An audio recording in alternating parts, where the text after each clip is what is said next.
They thought he was just another old rancher. 68 years old, living alone on a dusty patch of Texas borderland with nothing but horses for company. What they didn't know was that Thomas Granger had spent 30 years teaching the deadliest warriors on earth how to kill. 6 armed cartel members stormed his ranch that night, expecting to find a helpless old man. Instead, they found the ghost of SEAL Team 6. And ghosts, as they're about to learn, fight back. The sun bled orange across the Texas horizon as Thomas Granger pulled his weathered pickup truck up to the ranch house he'd called home for the past 15 years. At 68, his silver hair caught the dying light, and his right leg moved stiffly as he climbed out, a souvenir from a mission in Afghanistan that officially never happened. To anyone driving past on the lonely stretch of Highway 277, Thomas looked like exactly what he appeared to be, a quiet horse breeder with a bad limp and a preference for solitude. The kind of man who minded his own business and expected others to do the same.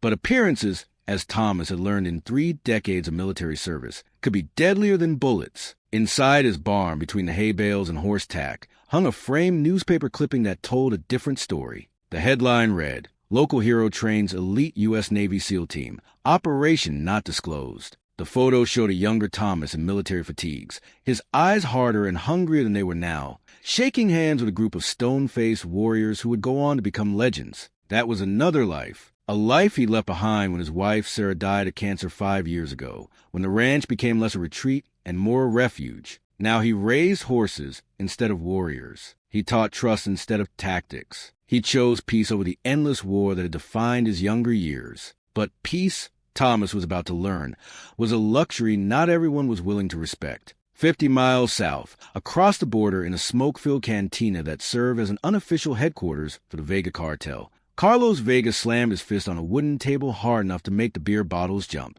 At 24, Carlos had the kind of arrogance that came from too much power too young, and the dead eyes that came from using it without conscience. The old man's land is perfect, Carlos told his crew in rapid Spanish. Remote, no witnesses, clear sight lines to the highway. We move product through there.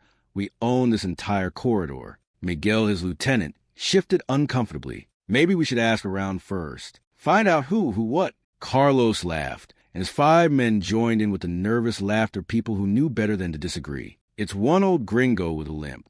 What's he gonna do? Call the sheriff? File a complaint? Carlos had built his reputation on reading people, on knowing which targets would fold and which would fight. Old men living alone on border ranches always folded. Always. They were soft, isolated, forgotten by a world that had moved on without them. He couldn't have been more wrong. The next morning, Thomas walked his fence line as he did every dawn, checking posts and wire with the methodical precision of someone who understood that details mattered. Everything appeared in order until he reached the northwest corner of his property. Someone had cut his fence. Clean cuts, deliberate and professional. Not the random vandalism of bored teenagers, but the calculated probe of people testing boundaries. Thomas knelt beside the severed wire, his fingers tracing the cut marks with the same analytical precision he'd once used to read battlefield intelligence. The cuts were fresh, made within the last 12 hours. The pattern suggested wire cutters, probably military grade. Someone wanted him to know they'd been here.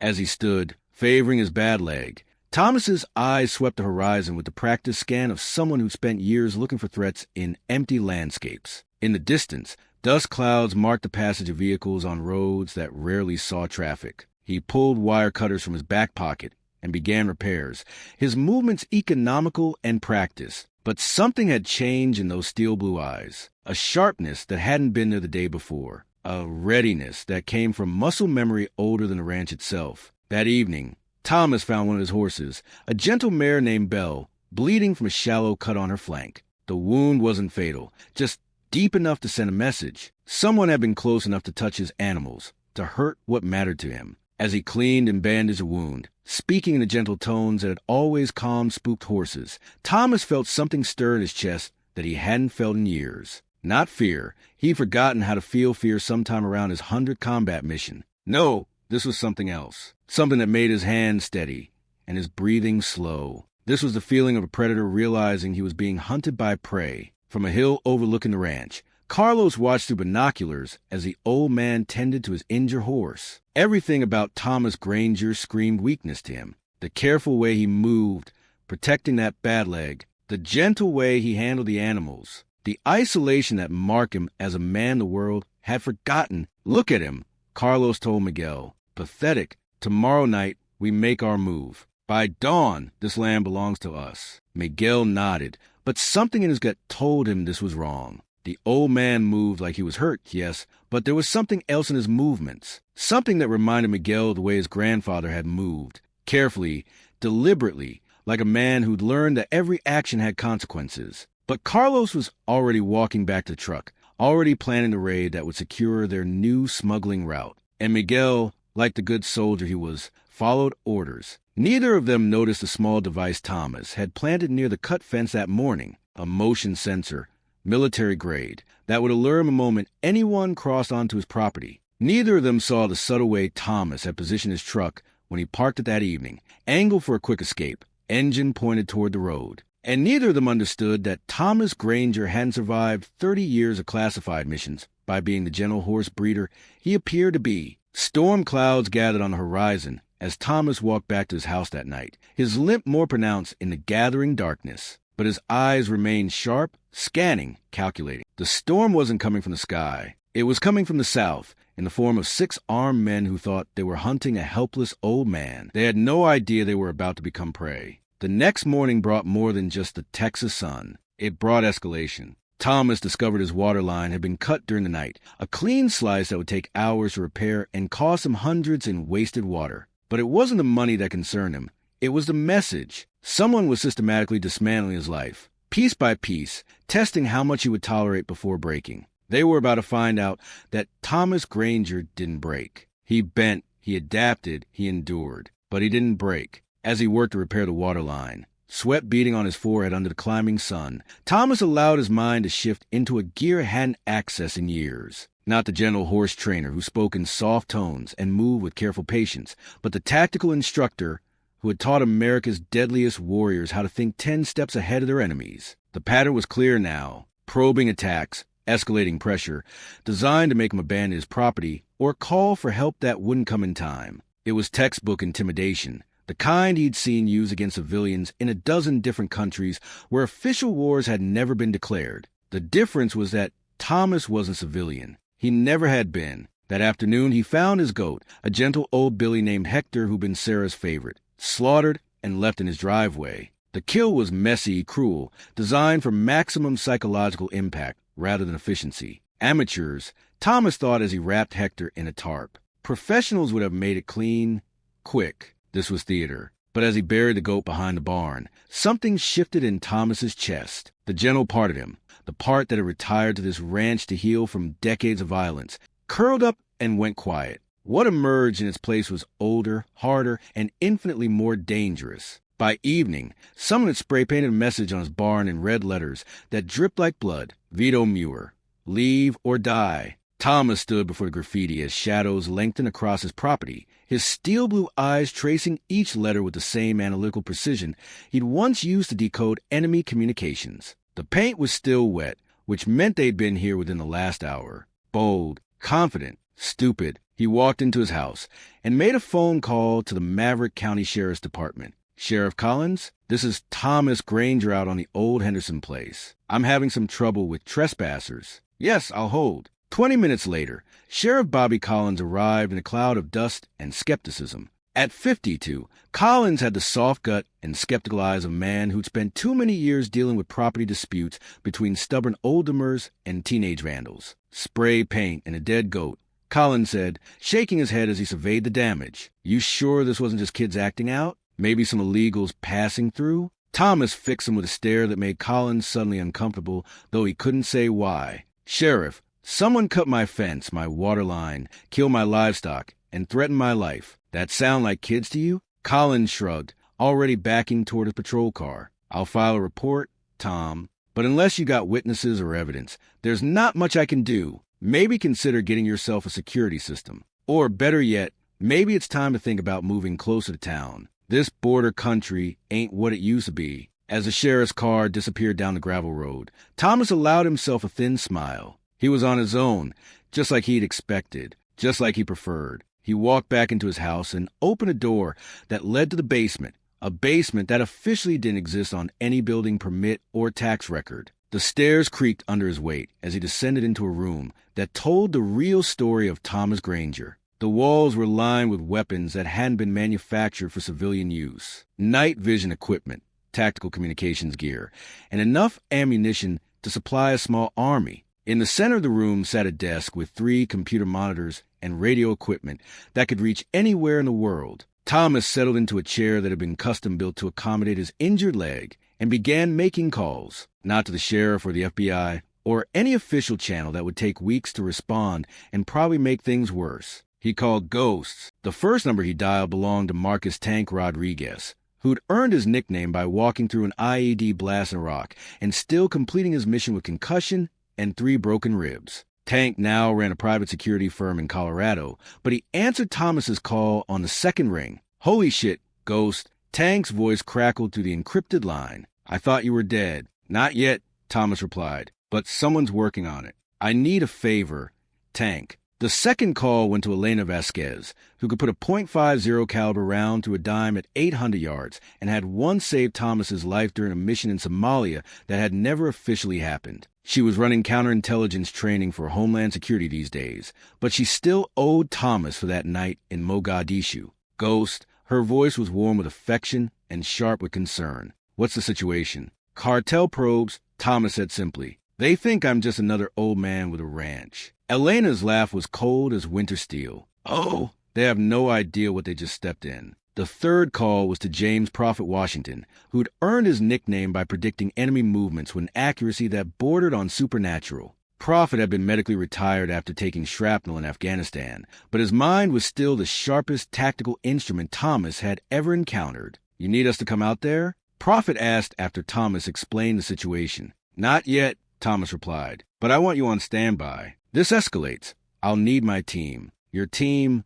Prophet chuckled. "Hell, Ghost, we were always your team. You just let us think we were individuals for a while." After the calls, Thomas sat in the quiet of his hidden armory and allowed himself to remember who he'd been before the ranch, before Sarah, before he tried to become a normal man living a normal life. Thomas Granger had been the military's premier instructor in unconventional warfare. He'd taught SEALs how to think like terrorists, taught Delta Force how to move like shadows, taught Marine Recon how to kill without conscience and sleep without nightmares. His students had gone on to eliminate America's enemies in places the public would never hear about, using techniques Thomas had developed through 30 years of trial, error, and survival. But Thomas had always been more than just an instructor. Before he taught others, he'd done it himself. Black operations in countries that didn't exist on any map, missions so classified that even the people who authorized them tried to forget they'd happened. The man the cartel was threatening wasn't a retired horse breeder with a bad leg. He was a weapon that had been retired but never disarmed. And now,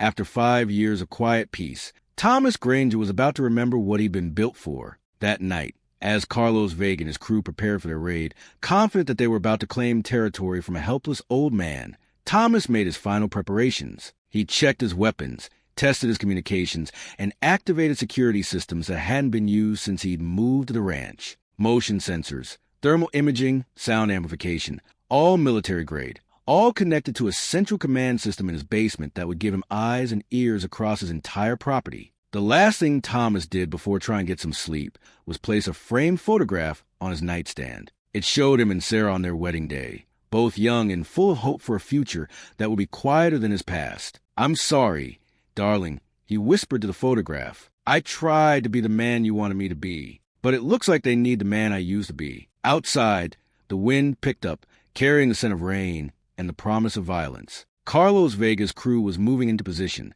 confident that Dawn would find them in control of the best smuggling route in South Texas. They had no idea that Dawn would find most of them in body bags. The attack came at 3:17 a.m., just as Thomas had predicted it would. In his experience, amateurs always chose the dead of night, thinking darkness was their ally. They never understood that darkness was neutral. It helped whoever knew how to use it better. Thomas had been awake for 20 minutes, alerted by motion sensors he'd placed along every approach to his property. 6 heat signatures moving in a coordinated pattern, armed with automatic weapons, using hand signals that suggested some level of military training. Professional enough to be dangerous, amateur enough to be predictable. From his bedroom window, Thomas watched them breach his outer perimeter. They moved well for Cartel soldiers, disciplined, methodical, covering each other's advance. Someone had trained them, which meant this wasn't just about real estate. This was about respect, territory, and the kind of reputation that came from taking what you wanted from those too weak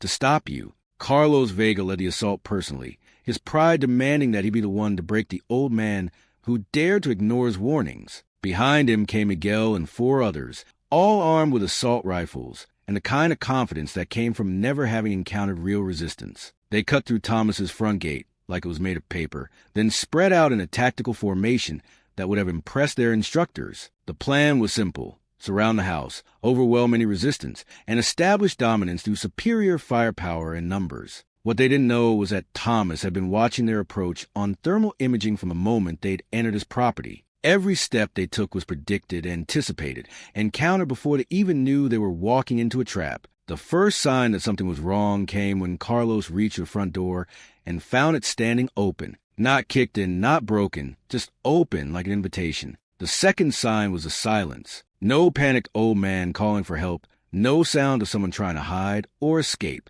Just silence, and the unsettling feeling that they were being watched. Carlos signaled his men to spread out, 3 to cover the back of the house, while he and Miguel entered through the front. Standard room-clearing protocol, the kind of tactic that had served them well in a dozen other raids. But Thomas Granger wasn't like their other victims. The moment Carlos stepped to the front door, motion-activated flares erupted around the property, turning night into blazing day and destroying the attacker's night vision. Simultaneously, Thomas's horses, trained for this moment through months of careful conditioning, burst from their paddock in a coordinated stampede that scattered the 3 men covering the rear of the house. In the chaos of light and sound and panicking animals, Thomas moved like the ghost his old team had called him. 68 years old with a bad leg, but muscle memory older than his injuries carried him through actions he'd performed 1,000 times in 100 different countries. Miguel never saw him coming. One moment he was scanning the living room through his rifle scope. The next he was unconscious on the floor, his weapon stripped and his hands zip-tied behind his back.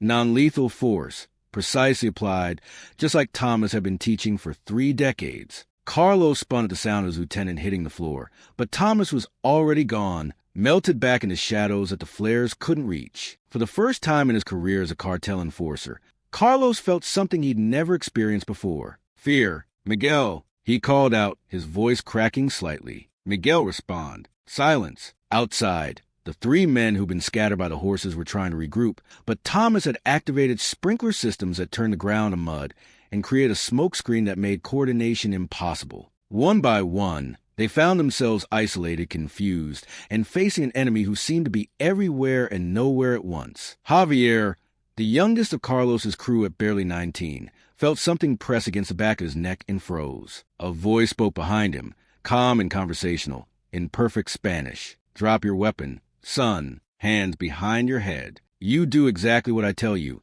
and you'll live to see morning. Javier's rifle hit the mud with a splash, and within seconds he found himself zip-tied and propped against a fence post, unharmed but thoroughly neutralized. The same scene played out twice more as Thomas worked his way through the assault team with surgical precision. Decades of training had taught him that fear was often more effective than bullets, that a captured enemy was more valuable than a dead one, and that the best victories were the ones where nobody had to die. But when Carlos, desperate and panicking, put 3 rounds to the living room window where Thomas's dog Scout had been sleeping, something changed in the old warrior's eyes. Scout had been Sarah's dog originally, a German Shepherd mix she'd rescued from the pound during her final year of cancer treatment. He'll take care of you when I can't, she'd told Thomas, and Scout had done exactly that for 5 years. Loyal, gentle, and utterly trusting. Now Scout lay still on the living room floor, his blood soaking into the rug Sarah had picked out during their first year in the house. Thomas knelt beside his fallen companion for exactly 10 seconds,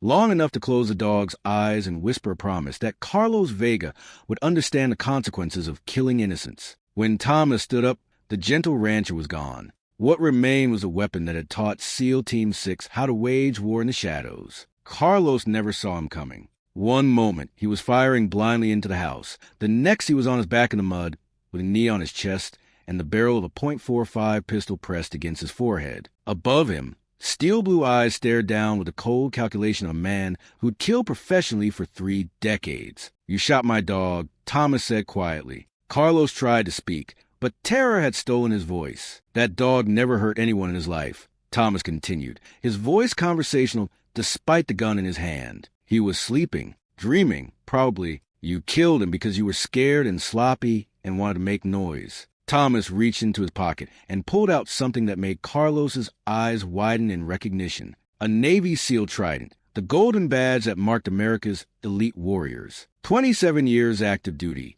Thomas said, pinning the trident to his shirt. 3 years training the best of the best. 43 confirmed kills in 12 different countries. And now, one dead dog that meant more to me than your entire miserable existence. Carlos found his voice. Please, we didn't know. We can pay. Oh, you didn't know. Thomas nodded sympathetically. That's the problem with your generation. Carlos, you don't do research. You don't ask questions. You just assume everyone's as weak and stupid as you are. Thomas stood up, keeping the pistol trained on Carlos's forehead. Around the property, the surviving members of the assault team lay zip-tied and helpless, watching their leader face consequences they'd never imagined possible. Here's what's going to happen, Thomas said. You're going to call your boss. You're going to tell him that Thomas Granger is not some helpless old man.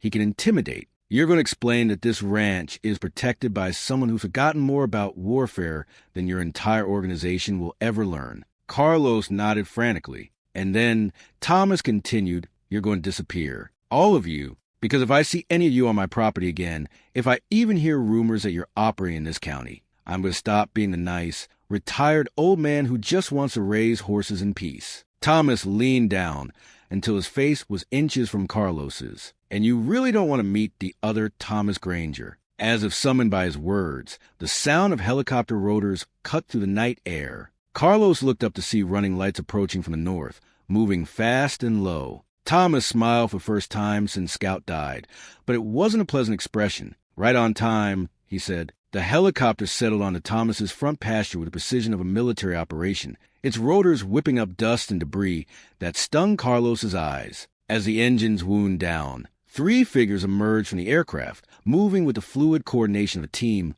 that had operated together for years. Even in civilian clothes, carrying duffel bags instead of military gear, they moved like what they were, apex predators who'd been temporarily retired but never defanged. Marcus Tank Rodriguez hit the ground first, his massive frame unmistakable even in the darkness. At 45, Tank still carried himself like the Force Recon Marine he'd been before joining SEAL Team 6, all control power and barely contained violence. Elena Vasquez followed, her movements cat-quiet despite the tactical boots she wore. At 38, she remained the most lethal sniper Thomas had ever trained, with kills in 7 countries and a reputation that made grown men reconsider their life choices. James Prophet Washington brought up the rear, his slight frame deceptive. Inside that unremarkable exterior was a tactical genius who could read a battlefield like most people read newspapers. Carlos watched in growing horror as the 3 approached, recognizing the predatory grace that marked true killers. These weren't local law enforcement or federal agents. These were something far more dangerous.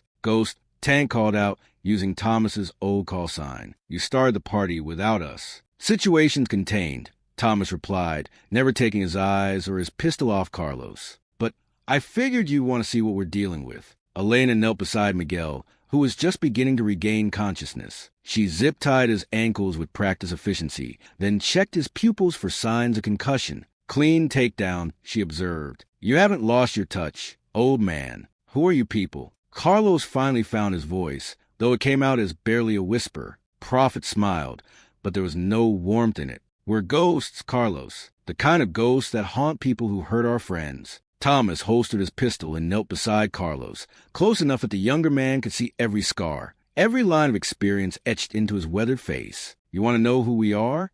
Thomas asked quietly. We're the people your government pays to make problems disappear. We're the reason certain very bad men in certain very bad places wake up screaming from nightmares they can't quite remember. He gestured to his 3 teammates. Marcus here once walked through a building full of terrorists with nothing but a Ka-Bar knife in his bare hands. Elena can put a bullet through your eye from half a mile away in a crosswind. And Prophet knows what you're going to do before you do. Carlos tried to speak, but Thomas continued. For 30 years, we've been America's answer to questions the public never gets to ask. And now you've made the mistake of threatening one of us in his own home. Tank had been busy during this conversation, setting up equipment that looked suspiciously like military communication gear, satellite uplinks, encrypted radio systems, and computer terminals that definitely weren't available at Best Buy. Ghost, Tank called out, I've got eyes on the cartel's communication network. They've been using this operation to test security along the entire border corridor.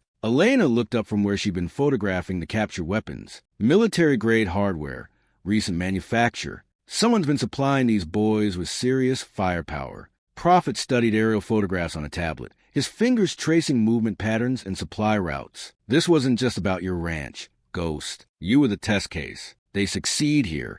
They roll out the same intimidation tactics across 50 miles of border territory. Thomas absorbed this information with the calm of someone who'd spent decades processing battlefield intelligence. What had started as a simple property dispute was actually part of a larger operation, one that threatened dozens of innocent families along the border. The gentle rancher might have been willing to let Carlos and his crew walk away with a warning, but the man who'd spent 30 years protecting America's interests had a different response to organized threats against American civilians. Equipment status? Thomas asked his team. Full kit in the chopper. Tank replied. Night vision, communications, enough firepower to level a small city. Satellite coverage? Prophet's got us linked to military surveillance, Elena said. We can track every cartel movement within a 100-mile radius. Thomas stood up, his steel-blue eyes sweeping across his captured enemies. 5 of the original 6 were zip-tied and helpless, the 6 having fled into the night during the initial chaos. Carlos had gone from predator to prey in the span of 30 minutes, and the terror in his eyes showed he understood exactly how completely the tables had turned. Here's your new reality, Carlos, Thomas said. You and your boys are going to make some phone calls. You're going to tell your organization that Thomas Granger and his ranch are permanently off-limits. You're going to explain that continued operations in this area will result in consequences your leadership won't enjoy. Carlos nodded frantically, but Thomas wasn't finished. And then you're going to provide us with intelligence on every cartel operation within 50 miles of here. Supply routes, safe houses, personnel, equipment, everything. I can't, Carlos started. Yes, you can, Prophet interrupted, holding up a tablet displaying satellite imagery. Because we already know about the warehouse in Eagle Pass, the safe house in Del Rio, and the tunnel system you've been building under the Ramirez farm. Carlos's face went white. We've been watching you for the past 6 hours. Elena added helpfully. Turns out when you threaten a man who taught half of America's intelligence community, word gets around fast. Thomas pulled out a satellite phone and handed it to Carlos. Make your calls. And Carlos, remember that every word is being recorded by people who are very good at determining when someone is lying to them. For the next 2 hours, Carlos Vega made the most humiliating phone calls of his criminal career. Under the watchful eyes of 4 of America's most lethal warriors, he systematically dismantled his organization's operations in South Texas, providing intelligence that would take law enforcement months to gather on their own. With each call, each revelation, each piece of information he provided, Carlos felt his reputation and authority crumble. By dawn, he would be a man without an organization, a leader without followers, a predator who'd been revealed as prey. But he would be alive, which was more than he deserved after killing Scout. As the sun began to rise over the Texas landscape, Thomas walked to where he'd wrapped his dog's body in Sarah's favorite quilt. His 3 teammates stood respectfully behind him as he knelt beside his fallen companion. He was a good dog, Tank said quietly. The best, Thomas replied. He deserved better than this. Elena placed a hand on his shoulder. You gave him 5 good years, Ghost, and you made sure his death meant something. Thomas stood up, his face set in lines of granite resolve. This doesn't end here. Carlos and his crew were just the beginning. There are more like them, more families being threatened, more innocent people who need protection. Prophet smiled, and this time there was warmth in it. You asking us to come out of retirement, Ghost? Thomas looked at each of his teammates, warriors who followed him through hell and back, friends who dropped everything to answer his call for help, the closest thing to family he had left in the world. I'm asking if you want to do what we do best, he said. Protect the innocent and punish the guilty. Tank cracked his knuckles. Hell, Ghost, you know we were getting bored with civilian life anyway. Elena checked her watch. How long do we give them to spread the word before we start hunting the ones who don't listen? 72 hours, Thomas replied. After that, we remind them why ghosts are more dangerous than living men. As Carlos and his surviving crew were loaded into the helicopter, for transport to federal custody, Thomas stood on his porch and watched the sun rise over his ranch. The same sun that had risen yesterday. But everything else had changed. The gentle horse breeder was gone, probably forever. In his place stood the weapon that had never truly been retired, surrounded by the brotherhood that had never truly been broken. And somewhere in the distance, other predators who preyed on innocent families were about to learn that some old men were far more dangerous than they appeared. 72 hours after Carlos Vega's humiliating defeat, the word had spread through every cartel operation from Laredo to El Paso. Thomas Granger's ranch was off limits, not just protected, actively defended by forces that made the Mexican military look like weekend warriors. The stories grew with each telling, as stories do. Some said the old rancher had called in a favor from the Pentagon. Others claimed he was CIA or Delta Force, or some black ops unit, so classified it didn't have a name. The truth was actually worse than the rumors, but the cartels didn't know that yet. They would learn. Sheriff Bobby Collins arrived at the Granger Ranch 3 days later, his patrol car kicking up the same dust cloud it always did,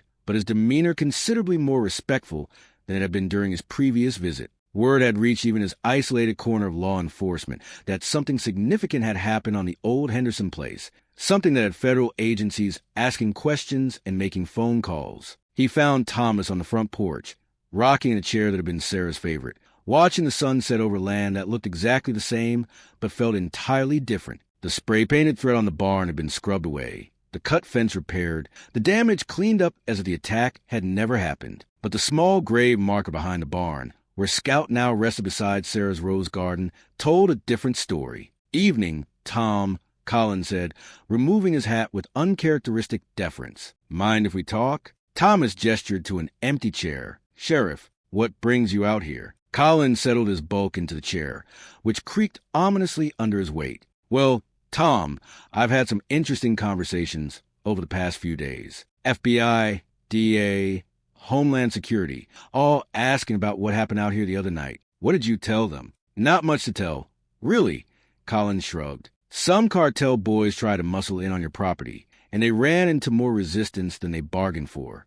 End of story." Thomas rocked gently, his steel blue eyes fixed on the horizon. "That's one way to put it. The thing is, Tom," Collins continued, "those same federal boys have been sharing some interesting intelligence with local law enforcement. Seems like cartel activity in our county has dropped off a cliff in the past 3 days. Safe houses abandoned, supply routes changed, personnel transferred out of the area. Imagine that." Collins leaned forward, his voice dropping to a conspiratorial whisper. "They also mentioned that Carlos Vega and his crew are singing like canaries in federal custody, providing intelligence on operations from here to Houston." Thomas said nothing, but his lips quirked in what might have been the ghost of a smile. "Now, I'm not asking what happened here," Collins said. "Frankly, I don't want to know, but I am curious about one thing." "What's that, Sheriff?" "That newspaper clipping in your barn, the one about training SEAL teams. That true?" Thomas turned to look at him directly, and Collins felt a chill run down his spine. Those weren't the eyes of a retired horse breeder.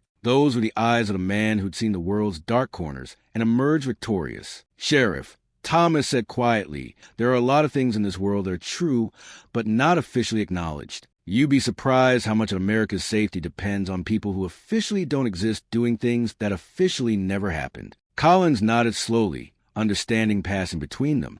"Well, Tom, I want you to know that if you ever need anything from the Sheriff's Department, you just give me a call, and I mean anything." After Collins left, Thomas sat alone on his porch as darkness claimed the Texas landscape. In the distance, lights twinkled from other ranches, other families who could now sleep peacefully without fear of cartel intimidation. His satellite phone buzzed with an encrypted message from Prophet. "Eagle Pass warehouse raided by federal agents. Del Rio safe house abandoned. Tunnel system collapsed. Border Patrol reports 60% drop in illegal crossings along our sector. Mission accomplished. Ghost." Thomas allowed himself a moment of satisfaction. The immediate threat had been neutralized, but more importantly, they'd sent a message that would reverberate through criminal organizations across the Southwest. Some old men were not as helpless as they appeared. A sound from the barn made him look up. Elena emerged from the shadows, her footsteps silent despite the gravel driveway. "Perimeter secure," she reported.